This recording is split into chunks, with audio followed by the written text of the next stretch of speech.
명절은 언제나 전쟁이었다. 추석 아침은 새벽부터 시작되었습니다. 새벽 5시, 알람 소리에 수정 미라은 몸을 일으켜 부엌으로 향했습니다. 결혼 30년 동안 단 한 번도 예외 없이 반복된 일상이었습니다. 전을 부치고 나물을 무치고 국을 끓이는 동안 옷과 머리카락에는 기름 냄새가 스며들었지만 씻을 시간조차 없었습니다. 거실에선 시어머니가 이미 소파에 앉아 아침 뉴스를 보고 있었죠. 송편은 좀 작게 빚어. 작년엔 너무 컸어.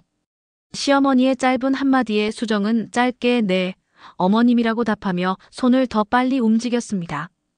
오전 8시, 시누이 미영 미숙과 소희 소정과 각자 남편과 아이들을 데리고 들어왔습니다. 미영은 겉으로는 다정하게 어머, 언니 고생 많으시네요. 맛있는 거 많이 했어요? 라고 물었지만 그 눈빛은 차가웠습니다. 소희는 인사도 대충하고 거실로 향했죠. 수정은 그들의 신발을 가지런히 정리하며 현관 신발장 위를 힐끗 보았습니다. 사흘 전에 배달된 하얀 백합 꽃다발이 유리병에 꽂혀 있었고 카드엔 HJ라는 이니셜만 적혀 있었습니다. 남편 민철 도유는 동창 모임에서 받은 거라며 대충 넘겼었지만 수정은 보통의 동창 선물치고는 너무 고급스럽다는 느낌을 지울 수 없었습니다. 30년 인내를 무너뜨린 한 번의 발길질. 체면 뒤에 숨은 분노. 차례상을 차리는 동안 남편 민철이 드디어 방에서 나왔습니다. 말끔하게 면도까지 한 얼굴로 그는 시누이들과 반갑게 인사를 나눴죠. 하지만 수정과는 눈도 마주치지 않았습니다. 무시와 침묵이 익숙해진 지 오래였지만 명절에 온 가족이 모인 자리에서까지 이어지는 그의 태도는 수정의 가슴을 서늘하게 만들었습니다. 차례를 마치고 수정은 홀로 부엌으로 가 설거지를 시작했습니다. 그때였습니다. 시어머니가 부엌으로 들어와 숟가락을 더 가져오라고 말했습니다. 물기 묻은 손으로 숟가락을 꺼내다가 그만 하나를 바닥에 떨어뜨렸습니다. 쨍그랑 소리가 거실까지 울렸고 시어머니의 얼굴이 일그러졌습니다. 조심성이 없어 정말. 명절 아침부터 시끄럽게 소리를 내고. 수정은 허리를 숙여 숟가락을 줍고 깨끗한 것으로 다시 꺼내 쟁반에 담았습니다. 거실로 나가는 길에 남편 민철과 눈이 마주쳤죠. 소파에 기대앉은 그의 눈빛엔 짜증과 경멸이 뒤섞여 있었습니다. 여보, 숟가락이요라며 쟁반을 내밀었지만 민철은 받지 않고 퉁명스럽게 거기 놓고 가라고 말했습니다. 그리고 갑자기 자리에서 일어났습니다.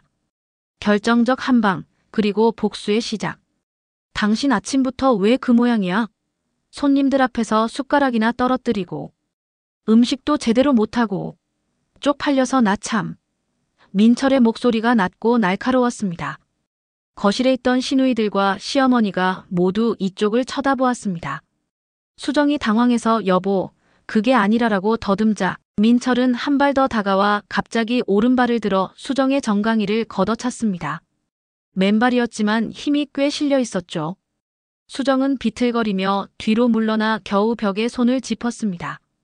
명절 아침부터 산통 깨지 말고 똑바로 좀 해. 민철의 목소리는 차분했고 그의 눈에는 미안함도 당황함도 없었습니다.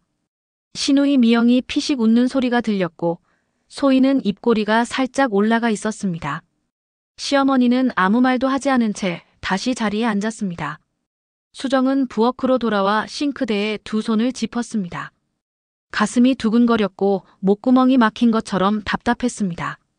정강이에 남은 욱신거림과 시댁 식구들 앞에서 당한 수치심은 30년간 쌓아온 인내심을 한순간에 무너뜨렸습니다. 이건 아니다. 이렇게 살 순 없다. 무언가 달라져야 한다. 는 단단한 결심이 마음속에 자리 잡았고 그 생각만이 수정의 머릿속을 가득 채우고 있었습니다.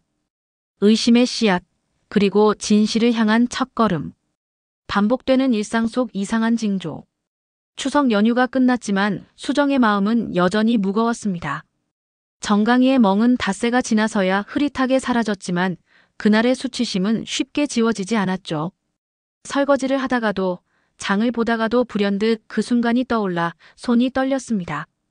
수정은 아침마다 구청 평생학습관에서 집밥 교실 수업을 진행했습니다.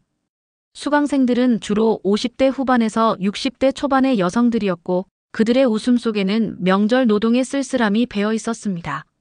수업을 마치고 집에 돌아온 수정은 우편함에서 삼성 메디컬 센터에서 보낸 흰색 봉투를 발견했습니다. 수신이는 남편 민철이었죠. 병원에서 왜 초청장을 보내지? 수정은 고개를 갸웃거렸습니다. 저녁에 퇴근한 남편에게 조심스럽게 물었습니다. 여보, 오늘 우편물 왔어요. 병원에서 온 것 같던데. 남편은 고등어를 입에 넣으며 아무렇지 않게 그거 동문회에서 건강검진 행사한대라고 말했습니다. 하지만 수정은 석연치 않았습니다.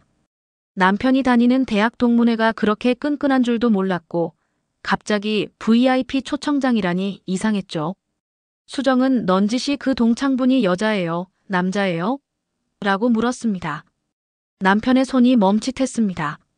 여자 왜? 아니 그냥요. 백합 꽃다발도 그분이 보낸 거예요? 남편의 표정이 굳어졌습니다. 잠깐의 침묵이 흐른 뒤 남편은 숟가락을 탁 소리나게 내려놓으며 말했죠. 당신 왜 그래? 동창끼리 안부 선물 주고받는 게 이상해. 쓸데없는 생각하지 말고 당신이나 잘해. 명절 때 그 꼴 보니까 참 한심하더라. 민철의 차가운 말에 수정은 가슴이 철렁 내려앉았습니다. 한지혜 최서연라는 이름. 이틀 뒤 또 다른 우편물이 도착했습니다. 이번에도 같은 병원에서 온 VIP 라운지 안내문이었죠. 수정은 봉투를 뜯어보고 싶었지만 참았습니다. 저녁에 남편이 퇴근하고 봉투를 보더니 아무 말 없이 안방으로 가져가는 것을 지켜보았죠. 잠시 뒤 안방에서 남편이 통화하는 소리가 희미하게 들려왔습니다. 응, 받았어. 고마워. 다음 주에 시간 되면 가볼게. 평소 수정에게 하는 투와는 전혀 다른 부드러운 목소리였습니다. 수정은 가슴이 답답해지는 것을 느꼈습니다. 다음 날 아침 수정은 남편의 출근을 챙기며 조심스럽게 다시 물었습니다. 여보, 다음 주에 병원 갈 거예요? 남편의 눈빛이 날카로워졌습니다. 당신이 그걸 어떻게 알아? 전화하는 거 들었어. 참견하지 말고 당신 할 일이나 해. 수정이 저도 같이 가면 안 돼요? 저도 검진받고 싶은데라고 물었지만 민철은 VIP 초청이라니까 당신까지 데려갈 수 없어. 괜히 민망하게 하지 말고라며 말을 자르고 현관문을 열고 나갔습니다. 쾅 소리가 나며 문이 닫혔고 수정은 그 자리에 서서 한참 동안 움직이지 못했습니다. 남편이 뭔가 숨기고 있다는 확신이 점점 커져갔습니다. 수정은 핸드폰을 꺼내 남편의 대학 동문회 홈페이지를 검색했습니다. 임원진 명단에서 간사 한지혜 최서연라는 이름이 눈에 들어왔습니다. HJ 이니셜과 일치했습니다. 옆에는 삼성 메디컬 센터 홍보실장이라고 적혀 있었죠. 수정은 핸드폰을 꼭 쥐며 입술을 깨물었습니다. 이제 무언가 행동을 해야 할 때였습니다. 흔들리는 모래성, 무너지는 신뢰. 바자회에서 마주한 민낯. 일주일쯤 지났을 때 시어머니에게서 전화가 왔습니다. 민철이 대학 동문회에서 장학 바자회 한대. 나도 가기로 했으니까 너도 같이 가. 부스 봉사할 손 모자라다던데. 수정은 순순히 대답했습니다. 남편은 그동안 동문 모임에 수정은 단 한 번도 데려간 적이 없었지만 이번 기회에 한지혜라는 사람을 직접 보고 싶었습니다. 바자회 당일 수정은 시어머니와 함께 행사장에 도착했습니다. 그때 저쪽에서 남편 민철이 웃으며 다가왔고 그 옆에는 세련된 옷차림의 한지혜가 함께 걸어오고 있었습니다. 어머니 오셨어요? 이쪽으로 오세요. 민철의 목소리가 평소와 달리 밝았습니다. 그는 시어머니에게 한지혜를 소개했고 시어머니는 환하게 웃으며 그래요. 반갑습니다. 우리 민철이가 신세 많이 지내요. 라고 인사했습니다. 수정은 그들의 모습을 멀리서 지켜봤습니다. 한지혜는 55살이라고 하기엔 젊어 보였고 깔끔한 단발머리에 명품 가방을 들고 있었습니다. 자신의 평범한 옷차림과 비교하며 괜히 초라한 기분이 들었죠. 남편은 뒤늦게 그리고 이쪽은 내 와이프라며 무덤덤하게 수정을 가리켰습니다. 한지혜는 수정에게 손을 내밀며 안녕하세요. 한지혜예요. 남편분과 대학 동기예요 라고 말했습니다. 수정은 그 손을 잡는 순간 그녀의 눈빛이 자신을 관찰하고 평가하는 듯한 차가운 시선임을 놓치지 않았습니다. 은밀한 대화. 남편과 한지혜가 함께 걷고 나누는 대화가 수정의 귀에 들어왔습니다. 민철아, 다음 주 검진 예약 확인했지? 응, 확인했어. 고마워. 덕분에 VIP 대우받네. 당연히 챙겨야지. 동창인데.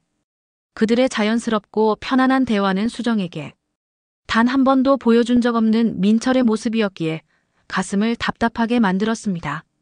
수정은 중고책 판매 부수로 배정됐습니다. 바자회가 시작되고 1시간쯤 지났을 때 수정은 시어머니와 한지혜가 마치 오래 알고 지낸 사이처럼 친밀하게 이야기를 나누는 모습을 보았습니다. 잠시 뒤 시어머니가 한지혜가 건넨 과자 봉지를 들고 와 수정아, 한지혜 씨가 준 거야. 맛있대라고 말했지만 수정은 먹고 싶은 마음이 들지 않았습니다. 오후 2시쯤 수정은 화장실에 다녀오는 길에 복도 구석에서 남편과 한지혜가 낮은 목소리로 이야기하는 것을 보았습니다. 다음 주에 시간 괜찮아? 응, 오전으로 잡았어. 점심은 그때 봐서 검진 끝나면 연락할게. 그러고는 민철이 주위를 둘러보더니 한지혜의 어깨를 가볍게 두드리는 손길엔 친밀함이 담겨 있었습니다.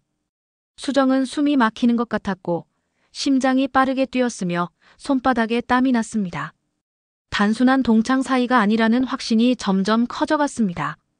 바자회가 끝나고 집으로 돌아오는 차 안에서 시어머니는 계속 한지혜를 칭찬했습니다. 한지혜 씨 참 괜찮은 사람이더라. 똑똑하고 예의 바르고. 수정은 아무 대답도 하지 않았습니다. 운전하는 민철은 백미러로 수정을 한번 쳐다보더니 시선을 돌렸습니다. 그 눈빛엔 경계심이 어려 있었습니다. 수정은 숟가락을 내려놓으며 결심했습니다. 이제 가만히 있을 수 없다. 증거를 찾아야 한다. 결정적 증거들, 그리고 복수의 서막, 숨겨진 진실들. 며칠 뒤 수정은 거실에 걸린 달력에 시선이 멈췄습니다. 작년까지 걸려있던 은행 달력 대신 K대학교 동문회 협찬이라고 쓰인 달력이 걸려 있었죠. 뒷면을 보니 작은 글씨로 2025년에도 건강하게 한지혜라는 메모가 적혀 있었습니다. 수정은 경악했습니다. 단순한 동창 관계라면 이렇게까지 할까? 수정은 딸 민서지아에게 남편의 핸드폰 비밀번호를 물었지만 실패했습니다. 하지만 포기하지 않고 남편의 서랍을 뒤졌습니다. 영수증 몇 장 중에서 호텔 레스토랑 영수증을 발견했죠. 날짜는 2달 전, 장소는 시내 특급 호텔, 금액은 28만 원. 2인분 양이었습니다. 최근 몇 년간 민철과 외식한 적이 없는 수정은 직감적으로 그 식사가 한지혜와의 식사임을 알아차렸습니다. 수정은 떨리는 손으로 영수증을 사진 찍었습니다. 저녁 식사 중 민철의 핸드폰 화면에 알림이 떴습니다. 내일 포인트 만료되니까 사용하세요라는 호텔 알림이었죠. 출장을 가지 않는 민철에게 호텔 포인트가 쌓여 있다는 사실은 그가 호텔을 자주 이용했다는 뜻이었습니다. 수정은 가슴속에서 치밀어 오르는 분노를 억눌렀습니다. 다음 날 아침 독서실에서 돌아온 아들 지훈민우에게 수정은 조심스럽게 부탁했습니다. 아빠 차 블랙박스 영상 좀 확인해 줄 수 있을까? 지훈은 뭔가 심상치 않다는 것을 눈치챘지만 엄마의 부탁을 들어주었습니다. 그날 오후 지훈이 수정을 불렀습니다. 화면엔 남편의 차 안이 보였고 조수석에는 짧은 단발머리에 베이지색 옷을 입은 한지혜가 앉아 있었습니다. 두 사람은 웃으며 대화를 나누고 있었죠. 수정은 숨이 막히는 것 같았습니다. 이 여자 누구야? 라는 지훈의 질문에 수정은 아빠 대학 동창이라고만 대답할 수 있었습니다. 모든 증거가 한 방향을 가리키고 있었습니다. 복수를 위한 완벽한 계획. 수정은 옆집에 사는 은퇴한 형사 박형 사박제만을 찾아가 상담했습니다. 사모님, 증거 수집은 신중하게 해야 합니다. 불법으로 얻은 증거는 나중에 문제가 될 수 있거든요. 박 형사는 집안에서 듣는 대화는 녹음해도 괜찮다고 조언하며 변호사 명함 한 장을 건네주었습니다. 수정은 떨리는 손으로 명함을 받아 가방에 조심스럽게 넣었습니다. 혼자가 아니라는 생각에 마음이 조금 가벼워졌죠. 집으로 돌아온 수정은 거실 구석에 작은 녹음기를 숨겨두었습니다. 그리고 딸 민서에게 다시 한번 부탁했습니다.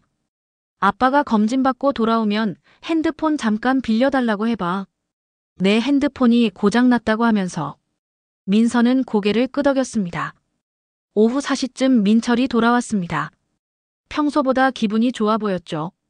민서는 아빠 옆에 앉아 핸드폰을 빌려달라고 부탁했고 민철은 잠시 망설이다가 핸드폰을 건네주었습니다. 민서는 방으로 들어가 호텔 앱 문자 내역을 캡처하는데 성공했습니다. 그리고 저녁 식사 후 수정은 민서의 노트북 화면을 통해 최근 6개월간 민철이 받은 호텔 포인트 적립 알림을 확인했습니다. 날짜는 대부분 평일 오후였고 민서는 떨리는 목소리로 "이거 진짜 심각한 거 아니야, 엄마?" 라고 물었습니다. 그날 밤 남편이 안방에서 통화하는 소리가 들렸습니다. 수정은 녹음기를 켜두고 귀를 기울였습니다. "응, 오늘 검진 잘 받았어. 고마워. 다음엔 언제 볼 수 있어?" "그래, 그럼 그때 보자. 어머니한테는 말 안 해도 돼. 우리끼리만." 민철의 부드러운 목소리가 녹음기에 담겼습니다. 수정은 손을 떨며 변호사 명함을 꺼내 번호를 눌렀습니다. "여보세요, 변호사님. 박 형사님 소개로 연락드립니다. 상담 좀 받고 싶은데요. 폭로의 밤, 무너지는 가면들, 파국으로 치닫는 가족 식사." 이틀 뒤 수정은 가족 모임을 주최했습니다. 시어머니께 전화를 드려 식사 대접을 하고 싶다고 말했고 흔쾌히 응해주셨죠. 새벽부터 갈비찜, 잡채 등 정성껏 음식을 준비했습니다. 오늘이 마지막이 될지도 모르는 가족 식사였습니다. 식사가 끝나고 수정은 노트북을 TV에 연결해 거실로 사람들을 모았습니다. "오늘 여러분께 보여드릴 게 있습니다." 수정의 목소리가 거실에 울렸습니다. 첫 번째 사진은 백합꽃다발, 두 번째는 병원 초청장, 세 번째는 달력 뒷면의 메모, 네 번째는 호텔 레스토랑 영수증, 다섯 번째는 호텔 포인트 문자였습니다. 가족들의 얼굴이 점점 굳어졌고 민철은 자리에서 벌떡 일어났습니다. "당신 지금 뭐 하는 거야?" "진실을 말하는 겁니다." 수정의 목소리는 흔들림이 없었습니다. 마지막으로 재생된 블랙박스 영상에는 남편과 한지혜가 함께 웃으며 차에 타고 있는 모습이 선명하게 보였고 이어 재생된 통화 녹음에는 "어머니한테는 말 안 해도 돼. 우리끼리만이라는" 민철의 목소리가 흘러나왔습니다. 거실은 침묵에 휩싸였고 신우이 소희가 "오빠, 이게 사실이야?" 라고 물었지만 민철은 고개를 숙인 채 아무 말도 하지 못했습니다. 이혼 선언, 그리고 새로운 출발. 수정은 마지막 카드를 꺼냈습니다. 동문회비 횡령 문제. 미리 초대한 총무 김총무가 들어와 한지혜가 관리한 회비 1,000만 원가량이 불분명하다고 증언했습니다. 수정은 노트북을 닫으며 마지막 한마디를 내뱉었습니다. "더 이상 변명하지 마세요. 추석날 시누이들 앞에서 저를 발로 찰 때부터 전 이미 결심했어요." 수정은 바지를 걷어올려 이미 사라진 멍자국 사진을 보여주며 말했습니다. "저는 이혼하겠습니다. 변호사와 상담도 이미 끝났어요. 여보, 재산 분할과 위자료는 법대로 하겠습니다." 민철은 무너지듯 소파에 주저앉았고 시어머니는 눈물을 흘리며 "미안해. 내가 몰랐어. 정말 몰랐어라고 말했지만 수정은 알았어도 달라지진 않았을 겁니다. "어머니, 체면만 따지셨을 테니까요라고 차갑게 되받아쳤습니다. 수정은 지훈, 민서와 함께 짐을 챙겨 현관으로 향했습니다. 등 뒤에서 민철이 부르는 소리가 들렸지만 수정은 돌아보지 않았습니다. 인생 이막, 나를 찾아서. 이혼 후 무너진 세상. 이혼 소송이 시작되자 한지혜는 보직 해임 후 다른 지역으로 떠났습니다. 민철은 은행에서 대기 발령을 받고 동문회 회비 유용권으로 빚까지 떠안게 되었습니다. 시어머니는 수정에게 전화해 "미안해. 내가 그렇게 힘들었는데 난 체면 생각했어. 내 말이 맞았어. 체면보다 사람이 중요한 거였어라고 진심으로 사과했습니다. 석 달 뒤 이혼 재판은 민철 측이 더 이상 다툴 여지가 없음을 인정하면서 빠르게 정리됐습니다. 판사는 민철에게 위자료 8천만 원과 재산 분할금 등 약 3억 5천만 원을 수정에게 지급하라고 판결했습니다. 법정을 나오며 민철이 "미안해라고 말했지만 수정에게 그는 이미 남이었습니다. 수정은 이혼 후 받은 돈으로 새 투룸 아파트를 계약하고 새로운 삶을 시작했습니다. 구청과 연계하여 혼밥 애노 시니어 밥상이라는 요리 프로그램을 기획하고 유튜브 채널도 열었죠. 민서는 영상 편집을 맡았고 지우는 소방공무원 시험에 최종 합격해 엄마의 자랑이 되었습니다. 1년 후 수정의 유튜브 채널은 구독자 10만 명을 넘어섰고 구청 강연자로 초청받아 수많은 사람 앞에서 자신의 이야기를 했습니다. 저는 오랫동안 체면 때문에 참았습니다. 하지만 그 체면 뒤에 숨어서 제 존엄은 짓밟히고 있었습니다. 체면은 중요합니다. 하지만 사람이 더 중요해요. 내 존엄, 내 행복이 무엇보다 우선이에요. 그걸 깨닫는데 55년이 걸렸지만 이제라도 알게 돼서 다행입니다. 수정은 마지막 일기장에 썼습니다. 나는 더 이상 누군가의 며느리도 누군가의 아내도 아니다. 나는 서밀란이다. 행복하다. 진짜 행복하다. 추석날 발로 차였을 때 세상이 끝난 줄 알았다. 하지만 그건 끝이 아니라 시작이었다. 새로운 삶의 시작. 때로는 무너지는 것이 다시 서는 시작입니다. 가장 큰 용기는 참는 것이 아니라 더 이상 참지 않겠다고 말하는 것이었습니다.